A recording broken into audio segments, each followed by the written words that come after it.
Am I chasing butterflies? Welcome back to episode 7 of the Boys to Men podcast. A little disclaimer, I am feeling a little under the weather today, so I apologize if at any point I cough or sniffle, or maybe my voice is a little bit more gravelly than you're used to. Again, we're gonna try to power through, but I'm really excited about today's episode. So to sort of set the scene, one of my favorite hikes here in Los Angeles is called the Los Leones Trail here in Santa Monica. And it's one of my favorite hikes for a number of reasons. One, it's one of the more challenging hikes that LA has to offer. It's an 8-mile round trip hike. Two, it's a little bit more secluded than the other hikes, than maybe a Griffith Park or O'Melveny or any other trails that you think of that is very popular. And I don't like to hike in popular places. I don't like to be around a lot of people when I hike. I really value that time to think and clear my mind. And that idea right there made me start to question why that is. What is it about hiking that helps me center my mind? Is it the fact that I'm removing myself from the busyness of the urban city, the busyness of the 9 to 5, the busyness of email and clutter? Is it maybe the introduction or the placement of nature and seclusion? Is that what brings me peace? The fact that I'm now out in nature, I'm away from people, and even taking that a step further, it's not so much that I'm away from people, but I'm isolated myself. Is it a combination of both? Is it vitamin D that I get from the sun? I like to hike with my shirt off. Yeah, I'm that guy who likes to hike with their shirt off. And is that maybe the reason why I just feel so energized and revitalized when I hike? Or maybe is it a fourth reason that I maybe am not intelligent enough to grasp? If you can easily look back 5-10 years ago and not understand why you love something so much, and then once you're removed from that space, once the dust sort of settles, you're like, oh, that's what I liked. So all of these questions were crossing my mind as I was going down the hike. I actually decided to put on Beethoven. I put on a Beethoven playlist on Spotify, and I just listened to classical music, and it made me feel just at peace. And that frustrated me. It frustrated me because I wanted access to that feeling. I want access to that feeling all the time. And it's difficult for me to access that feeling. And what does it mean to be at peace? Does it mean that your troubles go away? Does it mean that you are centered in a way that you're ready to take on your troubles? Is that removing yourself again from clutter? Is that introducing yourself to space? All of these things started to percolate in my mind, and it frustrated me that I left the hike with more questions than answers. However, I did stumble upon two main things that I want to touch on today. But before I get to that, when I got to the top of the hike, I looked out into beautiful Los Angeles. I mean, if you live on the West Coast, you really are spoiled.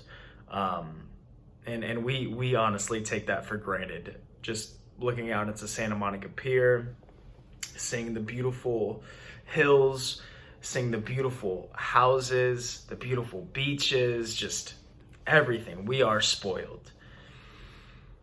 So I looked down into downtown LA at all the skyscrapers. And when you're at the top of a mountain, some thousands of feet in the air, you realize just how small skyscrapers are. And when you're right next to a skyscraper, it feels like the biggest thing in the world. It feels like there couldn't possibly be anything bigger. And this is man-made. So that means it's the greatest thing in the world. At least that's what I used to feel like, especially as a kid. Are you kidding me? When you were by a skyscraper, there was nothing bigger in life. Just being next to that big of a building. And then you get to the top of a hike, you start to mature a little bit. You get a little older, and you realize just how small skyscrapers are. And I want to make some metaphor or pull some important nugget away from that. And I think there's something to be said there. But I don't think I'm mature enough to fully understand the complexity of that. How, as humans, we think the biggest and greatest things are man-made, and then you get out to nature and it's like, no. Nature humbles you and is like, you're not the show here. I'm the show. So the first, I guess, main insight as I was going down, because I was struggling with, is it the clutter? Is it the introduction to nature? The first one, and I touched on this last week, social media. I realized that I have all of these grandiose dreams. I want to be a real estate agent. I want to be a life coach. I want to run an ultra marathon, but I also want to be a bodybuilder. I want to become a serial entrepreneur. I want to get into venture capital. I want to do all of these financial things. I want to build these businesses, but I also want to just go to India for a year and escape from society in general. I want to do all of these things, and at times they're conflicting. And so I started to ask myself, why is it that I want to do all of these things all at once? What is the mechanism that doesn't allow me to just sit still? I feel like a dog chasing the next shiny car. It's like, ooh, that looks interesting. I'm gonna go run to that with no sort of direction and focus, and it frustrates the F out of me. So what I realized was that social media was one of, if not the main culprit behind my unlimited desires. I realized that I would see all of these, amazing people in real estate, and that I would see all of these amazing yogis, and I would see this person getting their master's in philosophy, and I would see this person becoming a bodybuilder, and this person with a totally different body type becoming an ultra marathon runner. And it was all of these images. It was the best of the best that was crossing my feed. And when you see the best of the best, you start to compare. As humans, we naturally compare, period. In looking at this all became the ideal. Instagram, especially, has become the ideal of a human, the ideal of the beauty standard, the ideal of success. And you only see people celebrating their wins on Instagram. So if you only see the best of the best, and you only see of the best of those people, it is very easy to become depressed or anxious, or start to feel like you're not good enough, start to feel like you're not attractive enough. And I was experiencing a lot of those emotions. And so I had to take a step back and say, hold on. And I had this realization on the hike. I was like, wait, I'm a pretty rad dude. I honestly, I don't know one person's life who I would trade. I do not know one person's life who I would trade. I was like, because then I would have to give up my family. Then I would have to give up my friends.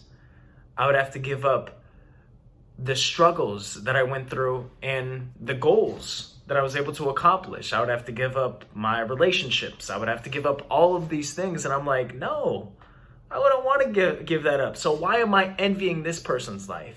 And the person's life who you're envying, you don't know all the crap that they're going through. If you follow up the chain, the most successful people are working 85 to 95 to sometimes over 100-hour work weeks. Do you really want to trade lives with somebody like that? Because most of them have failing marriages, failing relationships, don't have good relationships with their kids resent them, and they're quite literally addicted to their work. They're in this loop, in this rat race that they can't get out of. It's the way that their brains are wired. You want to trade lives with somebody like that? The most beautiful people who you idolize on Instagram, do they have your family and friendships? Do they have your intellect? Are they able to be navigate in the world like you? Do they share your same sense of humor? Ask yourself those questions the next time you start comparing. That was a key nugget that I took away. The second one is, as I was going down, I realized that I was trying to inspire for inspiring's sake. So what do I mean by that? I thought, and I still believe my purpose to a certain extent is to help others become the best version of themselves. And I believe that's my purpose here. But the second part of that equation is help others become the best version of themselves by demonstrating the best version of myself every day. Well, then I have to ask, what is the best version of myself? The best version of myself is not trying to appease others, is not trying to do everything at once. The best version of myself is living my life to the fullest, how I want to, loving the people who I want to, following the passions that I want to, not falling into trap of doing things because this person does it or because that person does it. No. I'm gonna do things on my own terms. A great example is Kobe Bryant, the late great Kobe Bryant. He inspired millions through his obsessiveness in basketball. He didn't set out as an 18-year-old to inspire millions. He set out, and he said this in interviews, to become the best basketball player on the planet. And through that process, he inspired millions of people. And I've realized that when I have inspired the most people around me has been when I followed the projects that fuel me, that light a fire inside of me. There's, for how corny this guy is sometimes, there's a great Macklemore quote where he says, "Don't try to change the world. Find something that you love and do it every day. Do this for the rest of your life, and eventually the world will change." And I agree. I think a lot of young people have it backwards, thinking that they need to become activists and need to create all this change when they haven't even experienced their own world. They don't even have their own rooms in order. They're dealing with all this familial trouble, all this anxiety. They're addicted to these devices, and they're trying to change national economies. It's like, hold on. Let's start small. Let's start with helping you as a person, as a teenager, as a young adult. And then maybe we can build that out to community if that's still something that you're passionate about. And then maybe we can improve to the city. You're not going to tell somebody who wants to run a marathon, okay, sign up right now and you're going to run it next week. No, that's setting that person up for failure. They're not equipped to take on that sort of challenge. And I know this is kind of a side tangent, but a lot of young people especially are trying to change these global problems, but they have all of this baggage that they're dealing with that they're not attending to. And it's like, let's start there. Because there's going to be real change that you can tangibly see in yourself, in your family, in your community. Let's not place the blame on others. So those were just some of my insights, and I realized that I was just chasing butterflies for too long, just chasing the next shiny thing. And I don't want to keep chasing the next shiny thing. I just want to live the best possible version of myself today. That's all. I don't want to think about 1-year goals or 3-year goals or lifetime goals. I want to focus on today and see where that takes me. So, again, if you enjoyed this podcast, all I ask is that you share it with just one person. And as always, start with yourself and then try to help others. Take care.